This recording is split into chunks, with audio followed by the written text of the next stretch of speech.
Okay, how we doing? Rich Van Tassel back with you on Monday, September 12th, 2016. Giving you our Monday night preview. Right now, of course, we have the doubleheader tonight. Get into that a little bit as far as the game on the West Coast and how late that's going to start. We have, of course, first the Washington Redskins. They're hosting the Pittsburgh Steelers. Injuries first for the visiting Steelers. All these players will not play. Valerian Ume-Ezoke, he's a center, is on injury reserve. Marcus Wheaton, the wide receiver. Roosevelt Nix, fullback. And Cody Wallace, center, are all out. So, got to look at the depth at center. Of course, Pouncey is the starting center. You'd expect him to play the whole game, but if he gets hurt, then got to wonder what the Pittsburgh Steelers will do. For the Redskins, all listed as questionables. We know my position on questionables. I expect them to go. Kedrick Golston, nose tackle. Matt Jones, running back. Kendall Reyes, defensive end. Spencer, long guard. Josh Doxson, wide receiver. Le'Veon Bell is not playing. He is serving the suspension for the Pittsburgh Steelers. The big matchup in this game is obviously Josh Norman against Antonio Brown. How much can Josh Norman neutralize Antonio Brown? We know without Le'Veon Bell in the running game, Pittsburgh is going to be going to Antonio Brown to get the offense started. The Washington Redskins should be able to help because there's no Marcus Wheaton. Of course, Martavius Bryant is not playing either. So, with the lack of wide receiver depth, it's going to be interesting to see how much the Pittsburgh Steelers will be able to get Antonio Brown the football in this game, especially with Josh Norman on the other end and the potential to just completely double team him whenever you want. Pittsburgh's offensive line is good. They will keep Ben Roethlisberger upright. I have questions about the Redskins' pass rush. It's average but not great. Going to see how Kirk Cousins fares now. He's got the franchise tag, had the big year last year. So it'll be interesting if he can continue to progress, move this team forward. He'll be looking for Deshaun Jackson, of course, Jordan Reed, and Pierre Garçon.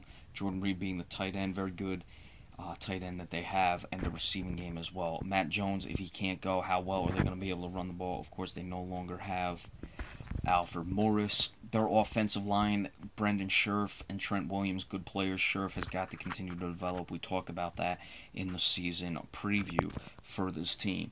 Washington, big statement game for them. Can they come out and be serious contenders this year? Of course, they won the division last year.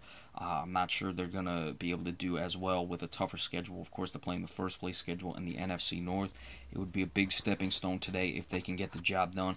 I expect it to be close as every game has been this first week of the season. I think Pittsburgh, despite the injuries to Marcus Wheaton, the suspensions that they don't have, they'll find a way to win this game because I don't think Washington is necessarily ready to beat a team as good as the Pittsburgh Steelers. I like Pittsburgh to come away with this late in the game, possibly even win it by 2 scores, scoring either a field goal or a touchdown late when it's a one-possession game to make it a 2-possession game to seal it. I'm going with a score of 27-16. I think that the Washington Redskins struggle to find the end zone in this game. And then, of course, next up, the San Francisco 49ers are hosting the Los Angeles Rams. Game starting at 10:20. Now, no NFL game is going to finish in under 3 hours. No NFL game is going to finish in under 3 hours and 15 minutes. And they may go longer than that. You don't know. If it's not a clean game with a lot of penalties, you can certainly see this extending to close to 2 in the morning. It's a little ridiculous that a game is starting this late, frankly, for people on the East Coast. Even people on the West Coast, with the Monday night game, they're starting it very late. Normally, it would start right around 5:30 on the West Coast. It's starting close to, and it's going to probably start at 7:30 and 10:30 Eastern, 7:30 West, because all the pregame shenanigans and all that stuff. And not even talking about not standing for the national anthem. That's just part of it. But the NFL, this is some cathedral where we're celebrating stuff, but that's another story. The injuries for the Los Angeles Rams: Bryce Haggard, linebacker, is questionable. The rest are out. Farrell Cooper, wide receiver. E.J. Gaines, cornerback. Nelson Spruce, wide receiver. For the 49ers, Nick Ballore, linebacker. Anthony Davis, offensive tackle, questionable. Chris Davis, cornerback, doubtful. Arik Armstead, Glenn Dorsey, both defensive linemen, are questionables. The Rams have got to be able to win this game. I had them at 7-9. Potential to make some noise, especially with the move to Los Angeles. You're looking for it. Case Keenum is the starting quarterback. A lot of news about Jared Goff being the third quarterback, so I don't see much in the way of quarterback play for the St. Louis Rams. As much as I love them going to Los Angeles, I say St. Louis for the Los Angeles Rams. As far as the San Francisco 49ers, though, Blaine Gabbert I don't see as being the answer. Chip Kelly's been in the league. He's not going to be able to surprise anyone here. If Anthony Davis can't go, but he is questionable, so I'm expecting it. St. Louis is just a better team. San Francisco, I think, is one of the poorer teams in this league. And if Los Angeles wants to be at all serious, they've got to find a way to win this game. And I think they will be able to do that.